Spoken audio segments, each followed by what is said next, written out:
அம்மா, இவங்கெல்லாம் மனுஷ ஜென்மமே இல்லம்மா. ஏய், என் அம்மா உனக்கு என்ன பாவம் பண்ணா? அவளை போய் ஏன் இப்படி பண்ணீங்க? என்னடி பாக்குற? நீ பண்ண வேலைக்கு உன்னை நாளா வெட்டி போடணும்.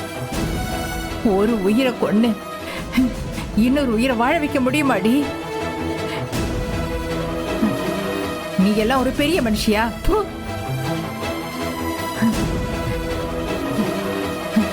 சந்திரா, போலீஸ்க்கு போன் பண்ணி இவள போலீஸ்ல புடிச்சு கொடு. இவெல்லாம் சாகர வரைக்கும் ஜெயில தான் இருக்கணும். இல்லம்மா, இவளையெல்லாம் நானே என் கையால கழுத்தை நெரிச்சு கொல்லணுமா? சந்திரா, சாவடி. சொன்னா கேளு. வேண்டாம், கொலை. வேண்டாம். உயிரோட இருக்க கூடாது. அங்கிள் அங்கிள் வேணாம், சொல்றத கேளுங்க அங்கிள் ப்ளீஸ். சாவடி. செத்து தொலை. சாவடி.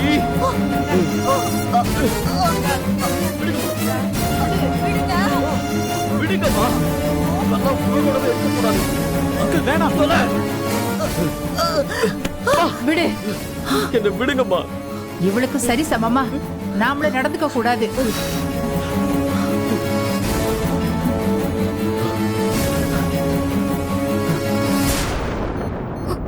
ஏய், பாத்தியா? உங்க அம்மான்னு சொல்லிட்டு இருந்தல்ல, என்ன காரியம் பண்ணிருக்காங்கன்னு பாத்தியா? உன் அம்மா மட்டும்தான் பண்ணாங்களா இல்ல நீயும் உடந்தையா? இல்லங்க, ஏய், நான் என்ன சொல்ல? ஒரு வார்த்தை பேசுன அப்புறம் நான் மனுஷனாவே இருக்க மாட்டேன். வாயை பொத்திட்டு இரு. என் அம்மா சொன்ன மாதிரி உன் அம்மா காலத்துக்கும் ஜெயில தான் இருக்கணும். சந்திரா, மத்ததெல்லாம் அப்புறம் பாத்துக்கலாம். நீ முதல்ல போலீஸ்க்கு போனை போடு.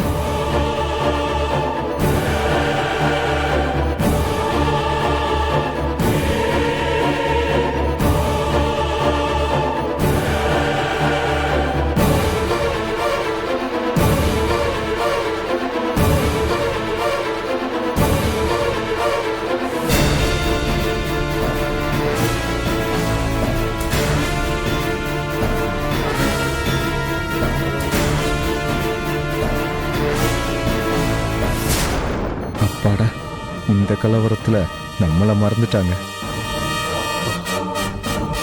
இன்னும் 10 நிமிஷத்துல இங்க போலீஸ் வந்துரும். வரட்டுமே, எனக்கு என்ன பயமா? நான் தான் செஞ்சேன்னு ஒத்துக்கிறேனே. என் பொண்ணுக்கு இடைஞ்சலா இருந்த கஸ்தூரிய முடிச்சு விட்டுட்டேன். இதோ நிக்கிறாளே அன்பரசி, இவ என் பேத்தி அனன்யா ஆசைப்பட்ட வாழ்க்கையை பறிச்சுக்கிட்டா. விட்டிருந்தா இவளையும் நான் காலி பண்ணிருப்பேன். அவளோட நல்ல நேரம் தப்பிச்சுக்கிட்டா. அடைச்ச நிறுத்து. அன்பரசிய விஸ்வா விரும்பிதான் கல்யாணம் பண்ணிட்டாரு. ஏன்னா அவர் மனசுக்கு பிடிச்ச மாதிரி நடந்துட்டு இருக்கா. அனன்யாவுக்கு விஸ்வா மேல உண்மையான அன்பு இருந்திருந்தா அவர் விருப்பத்துக்கு மதிப்பு கொடுத்து ஒதுங்கி நின்று இருப்பா. அப்படி அந்த சின்ன பொண்ணு புரியாம ஆசைப்பட்டா கூட பெரிய மனுஷியா நாம தான் புரிய வச்சு அவளை நல்ல வழிக்கு கொண்டு வரணும். அதை விட்டுட்டு அவ செய்யற தப்பு சரின்னு சொல்லி கொலை பண்ற அளவுக்கு போயிருக்கியே. நீ எல்லாம் குடும்ப பொம்பளையா? உன்னெல்லாம் என் சொந்தம்னு சொல்லிக்கவே அசிங்கமா இருக்குடி. ஆமா, எங்க இருந்தோ வந்த இவளை தூக்கி வச்சு கொண்டாடுவீங்க. பிறந்ததுல இருந்தே உங்க மடியிலே வளர்ந்தவ அனன்யா. அவளை கண்டுக்க கூட மாட்டீங்க இல்ல? நீ எல்லாம் நியாயத்தை பத்தி பேசாத ஜானகி. ஏய், நான் என்னைக்குமே அன்பரசிய ஒஸ்தியாவும் அனன்யாவை மட்டமாவும் நினைச்சதே கிடையாது. அவதான் அன்பரசிய அக்காவா பார்க்காம விரோதியா பார்த்துக்கிட்டு இருக்கா. ஆமா, அதுக்கெல்லாம் காரணமே நீங்க 2 பேரும் தான். இனிமே எதுவும் பேசி மாற போறதில்ல. என் பொண்ணை நான் பாத்துக்கிறேன். நீங்க ஜெயில கடங்க. என் அம்மா கொன்னதுக்கு இந்த தண்டனை எல்லாம் உங்களுக்கு பத்தவே பத்தாது. இன்னும் கொடூரமா நீங்க சாவணும். அட போங்க மாப்ள. நான் ஒன்னும் உங்கள மாதிரி ஒரு பொண்ணு வசதியாவும் இன்னொரு பொண்ணு அந்நியமாவும் பார்த்ததில்ல. அதுவும் இல்லாம எனக்கு என்ன உங்கள மாதிரி 2 பொண்ணா இருக்கு? எனக்கு இருக்கிறது ஒரே ஒரு பொண்ணு. அவளை நான் மகாராணி மாதிரி வாழ வைக்கணும்னு ஆசைப்பட்டேன். இது வரைக்கும் அப்படிதான் வாழ வச்சிருந்தேன். திடீர்னு போன கஸ்தூரி எங்க இருந்தோ திரும்பி வந்துட்டா. அதனாலதான் நான் திரும்பவும் வந்தேன். வந்த வேலையை முடிச்சிட்டேன். அந்த கஸ்தூரி போய் சேர்ந்துட்டா.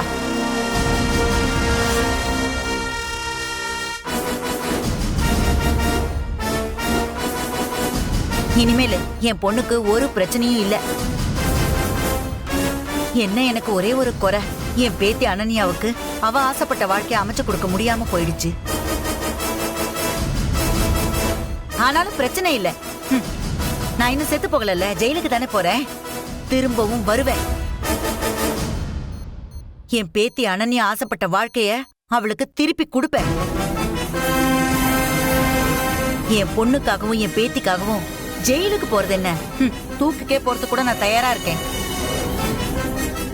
அதுல எனக்கு பெருமைதான். பாசம்னா என்னன்னு உங்களுக்கு தான் தெரியாது மாப்ள.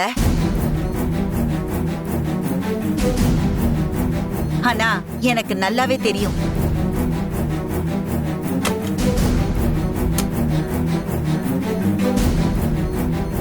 யார் சார் கொலை பண்ணது? இதோ இருக்காங்களே ராணி மங்கம்மா. வாங்க மேடம், அரெஸ்ட் பண்ணி கூட்டிட்டு போங்க. இப்படி வாங்கம்மா. ஏம்மா போன கொடு. கான்ஸ்டபிள் ஹேண்ட்கஃப் போடுங்க. Okay madam.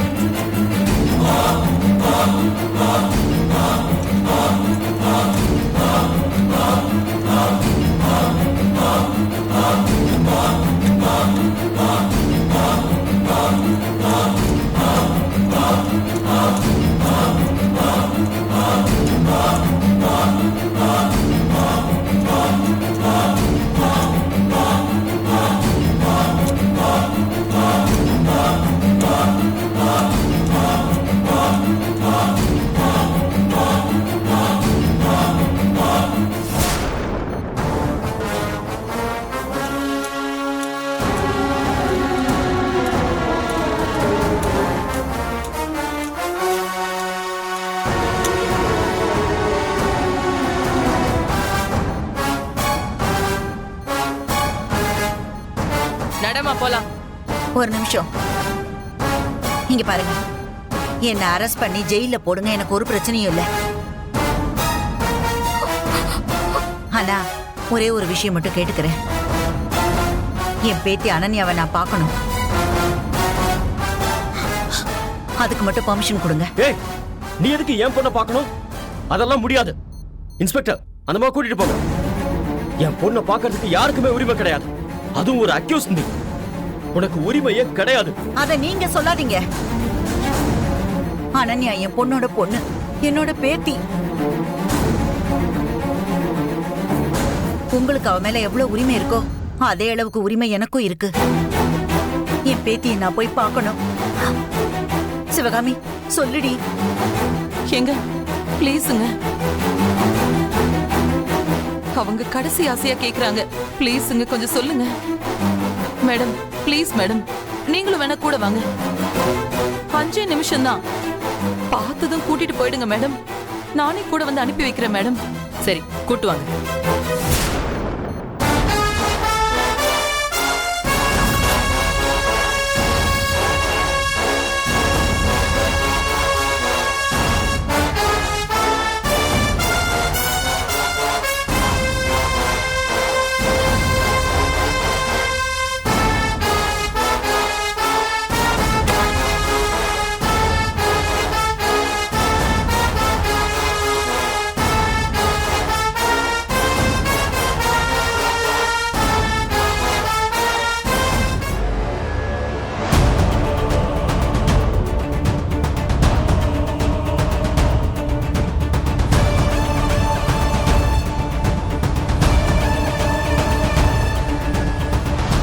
மா, நீங்க மாப்பிள்ளை கூட வந்து சேருங்க. ஏன்னா அந்த பொம்பளையை நம்ப முடியாது. அனன்யா கிட்ட ஏதாவது பேசி அவ மனசை மாத்தி விட்டுருவா. நானும் கூட போறேன். என்னதான் அவ பேத்திக்கிட்ட சொல்றான்னு நானும் பார்க்கணும். சரி, போயிட்டு வரேன். போயிட்டு வா.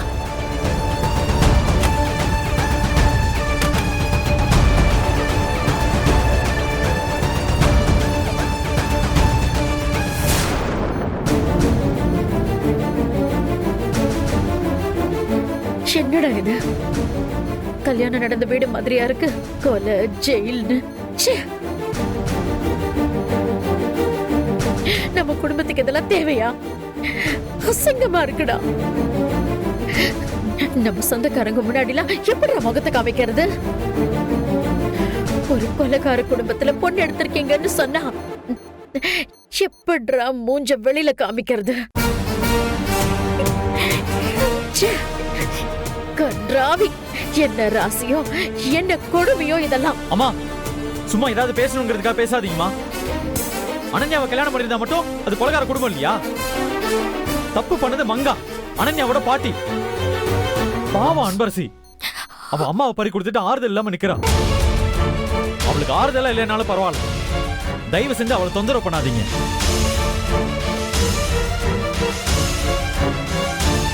அம்மா பாவமாவ ஏற்கனவே நொந்து போயிருக்கா. அவ மனசை தயவு செஞ்சு கஷ்டப்படுத்தாதீங்க. பத்மா, இப்போவாது நான் சொல்றத கேளுமா. என்னைக்கு விஸ்வா அன்பரசி கழுத்துல தாலி கட்டினானோ அப்பவே அன்பரசி நம்ம வீட்டு பொண்ணாயிட்டாமா.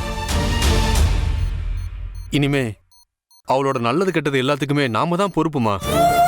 கொஞ்சமாவது அதை புரிஞ்சு நடந்துக்க பத்மா. தயவு செஞ்சு இந்த பேச்சை இதோட விடு. டே விஸ்வா, உனக்கும் சொல்றேன், உங்க அம்மாவை பத்தி தான் உனக்கு தெரியும்ல. நீயும் அன்பரசியும் ஜானகி மேடத்தை கூட்டிட்டு கிளம்புங்க. நாங்க இங்க இருந்து பாத்துட்டு வரோம். சரிப்பா, அண்ணி பக்கத்துல இருந்து பாத்துக்கோங்க. அண்ணி நல்லபடியா குணமாகி சீக்கிரம் வீட்டுக்கு வரணும். நான் வீட்டுக்கு போயிட்டு ஃபோன் பண்றேன். சரிப்பா. அண்ணி, நாங்க கிளம்புறோம் அண்ணி. பயப்படாதீங்க, கூடி சீக்கிரம் நீங்க வீட்டுக்கு வந்துடுவீங்க.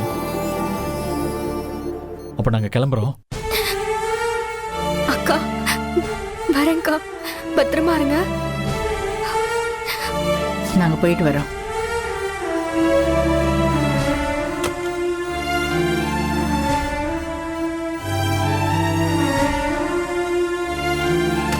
கவலைப்படாத கௌசல்யா, உன்னை இந்த நிலைமைக்கு ஆளாக்கணவங்கள போலீஸ் அரெஸ்ட் பண்ணி கூட்டிட்டு போயிடுச்சு. இனிமே உனக்கு எந்த பிரச்சனையும் வராது.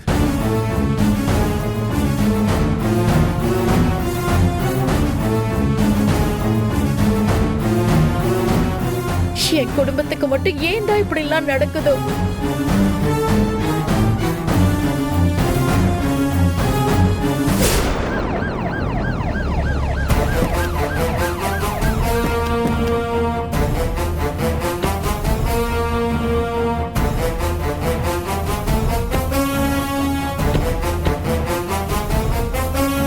கையை விடுங்க, நான் வரேன்.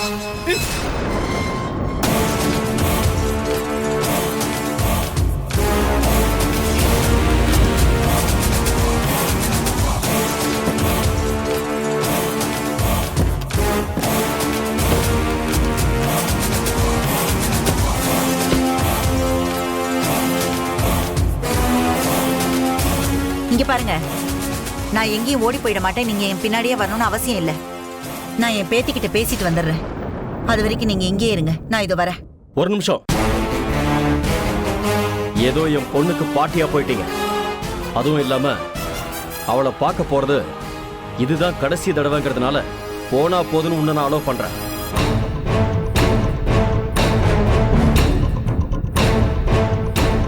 அனன்யா கிட்ட ஏதாவது தப்பா பேசி அவளை இன்னும் தப்பு பண்ண வைக்கிற மாதிரி பேசுனீங்க, அப்புறம் நான் மனுஷனாவே இருக்க மாட்டேன். நான் சொன்னதை மனசுல வச்சுக்கிட்டு போய் பேசிட்டு வாங்க. இங்க பாருங்க, நீங்க அவளுக்கு அப்பான்னா என் பொண்ணு அவளுக்கு அம்மா.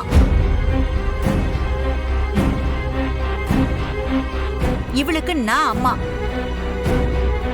தமிழ் வழி சமூகத்துல தாய் வழி சொந்தத்துக்கு இருக்கிற உரிமை தகப்பனுக்கு கூட கிடையாது. அவ என் பேத்தி. அவகிட்ட நான் என்ன பேசணும் பேசக்கூடாதுன்னு நீங்க சொல்லக்கூடாது.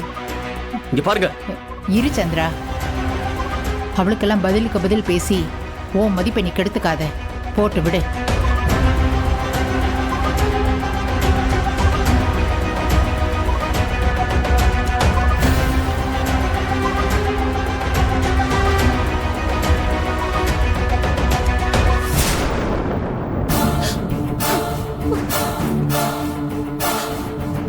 ஏய் சிவகாமி, இப்ப எதுக்கு நீ அழுதுகிட்டு இருக்க? ஏய், அம்மாக்கு என்ன ஜெயில் புதுசா? சொல்லு. சொல்ல போனா அங்கதான் நான் நிம்மதியா சந்தோஷமா இருப்பேன். ஆமா, என்ன ஒரே ஒரு குறை, நான் மிச்சம் இருக்கிற வாழ்க்கைய உன் கூடவும் அனன்யா கூடவும் தங்கி சந்தோஷமா இருக்கலாம்னு நினைச்சேன். ஆனா அது முடியாம போயிடுச்சு. என்னம்மா, அப்பாவும் ஜெயில இருக்காரு, நீயும் இப்ப ஜெயிலுக்கு போற. நம்ம குடும்பத்துல யாருக்கும் வீட்ல இருக்கிற ராசியே இல்ல போல இருக்கு. இங்க பாரு சிவகாமி, எனக்கு அனன்யாவை நினைச்சாதான் தாங்க முடியல. இப்ப நான் என் செல்லத்துக்கிட்ட என்னத்த சொல்றதுன்னு எனக்கு தெரியல. நான் ஜெயிலுக்கு போறேன்னு சொன்னா அனன்யா எப்படி தாங்குவான்னு எனக்கு தெரியல. அம்மா, அவகிட்ட எதுவும் சொல்லாத. ஊருக்கு போறேன்னு மட்டும் சொல்லு. இல்ல சிவகாமி, நான் ஜெயிலுக்கு போறேங்கிறது நம்ம அனன்யாவுக்கு தெரியணும். அப்பதான் அவ முன்ன விட இன்னும் வைராக்கியமா இருப்பா. அனன்யா செல்லம், அனன்யா செல்லம், பாட்டி வந்திருக்கேம்மா, கதவை திறடா. அம்மாடி, பாட்டி உன்னை ஒரே ஒரு வாட்டி பாத்துக்கிறேம்மா. இங்க பாரு அனன்யா, உன்னோட கோவம் எனக்கு புரியுது. இப்படி எல்லாம் நடக்க கூடாதுன்னு தான் எவ்வளவோ போராடணும், என்னென்னவோ பண்ணோம். ஆனா எல்லாமே நமக்கு எதிரா நடந்துருச்சுடா செல்லம். என்ன பண்றது சொல்லு? அம்மா சொல்ற மாதிரி எல்லாமே விதிதான். இப்ப ஒரே ஒரு வாட்டி கதவை திறடா செல்லம். பாட்டி உன்னை ஒரே ஒரு வாட்டி பாக்குறேம்மா. அனன்யா, அனன்யா செல்லம், கதவை திறடாமா. இங்க பாரு, நான் ஒண்ணு சொல்லுவேன். பாட்டி ஜெயிலுக்கு போறேன்டா. அந்த கௌசல்யா என்ன காட்டி கொடுத்துட்டா. போலீஸ் வந்து பாட்டி அரெஸ்ட் பண்ணிட்டாங்க. நான் உள்ள போறதுக்கு முன்னாடி என் செல்லத்தை ஒரே ஒரு வாட்டி பாத்துக்கிறேன்டா கண்ணா. கதவை திறடாமா.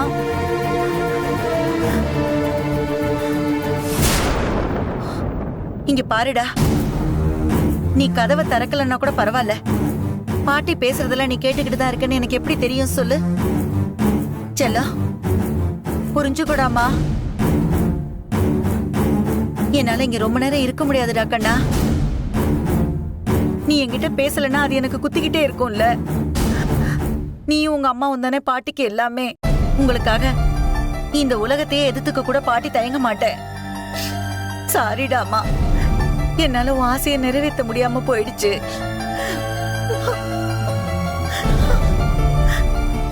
அனன்யா செல்லம்,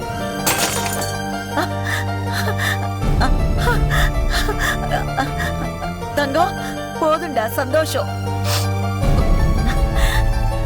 எங்க நீ என் மேல இன்னும் ரொம்ப கோவத்துல இருக்கியோன்னு நினைச்சு ரொம்ப சங்கடப்பட்டுட்டா. இல்ல இல்ல, இது போதும். ஆனா அப்படியே நீ கதவை திறந்து ஒரே ஒரு வாட்டி உன் முகத்தை காட்டினேன்னு வச்சுக்கோ, நான் முழு மனசோட சந்தோஷமா கிளம்ப வேண்டா. நான் ஜெயில இருக்கிற நாள் பூரா உன் முகம் என் கண்ணு முன்னாடி வந்து போகணும்னு நினைக்கிறேன்டா. கொஞ்சம் கருணை காட்டுடாமா. அனன்யா, இவதான் பிடிவாதக்காரியாச்சேமா, தெரிஞ்சது தானே. இத பாரு சிவகாமி, பெத்தவங்களோட பெரிய கடமையே பிள்ளைங்க ஆசைப்பட்டதை நிறைவேற்றி வைக்கிறது தான். நீ ஆசைப்பட்ட வாழ்க்கைய அமைச்சு கொடுக்க முடிஞ்ச என்னால என் பேத்தி அனன்யா ஆசைப்பட்ட வாழ்க்கைய அமைச்சு கொடுக்க முடியல பத்தியா? எவ்வளவு பிளான் பண்ணோம். கடைசியில அன்பரசி விஸ்வா கல்யாணம் நடந்துருச்சே. அத நினைக்கும் போது எனக்கே ஆத்திரத்தை அடக்க முடியல. பாவம் அனன்யா சின்ன பொண்ணு, அவ மனசு பூரா விஸ்வாவையே நினைச்சுக்கிட்டு இருக்கா. இப்ப அவன் அந்த அன்பரசி தட்டிக்கிட்டு போயிட்டான்னு தெரிஞ்சதும் அவளுக்கு என்ன பண்றதுன்னு தெரியாம நம்ம கிட்ட கோவத்தை காமிக்கிறாடி.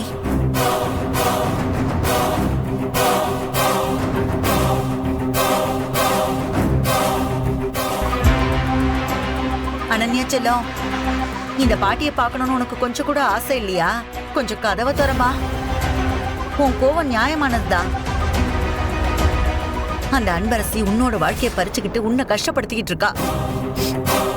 அதுக்கு அவளுக்கு சாவை விட பெருசா ஒண்ணு கொடுக்கணும். அவ அம்மா செத்ததுல அவளுக்கு பத்தாது, அதை விட ஏதாவது பெரிய தண்டனையா அவளுக்கு கொடுக்கணுமா? என்னம்மா என்ன பேசுற? சும்மா இரு, நான் தான் பேசிக்கிட்டு இருக்கேன்ல. இங்க பாரு அனன்யா செல்லம், கண்டிப்பா பாட்டி அவளுக்கு தண்டனை கொடுப்பேன். இங்க பாரு, பாட்டி ஜெயிலுக்கு போனா கூட என்னோட நினைப்பெல்லாம் உன்னையும் அம்மாவையும் சுத்தி சுத்தி தான் இருக்கும். உன்னை இந்த நிலைமைக்கு ஆளாக்குன அவளை நிம்மதியா வாழ விட மாட்டேன். என்னம்மா? என்ன இது வரைக்கும் உன் அப்பா முன்னாடியும் அந்த கிழவி முன்னாடியும் நல்ல மாதிரி ஒளிஞ்சு ஒளிஞ்சு வேஷம் போட்டு எல்லாத்தையும் பண்ணிக்கிட்டு இருந்த. இப்பதான் எல்லாருக்கும் தெரிஞ்சு போச்சே. இனிமே அவங்க கிட்ட நேருக்கு நேரா மோதி அவங்கள உண்டு இல்லைன்னு பண்றேன் பாரு.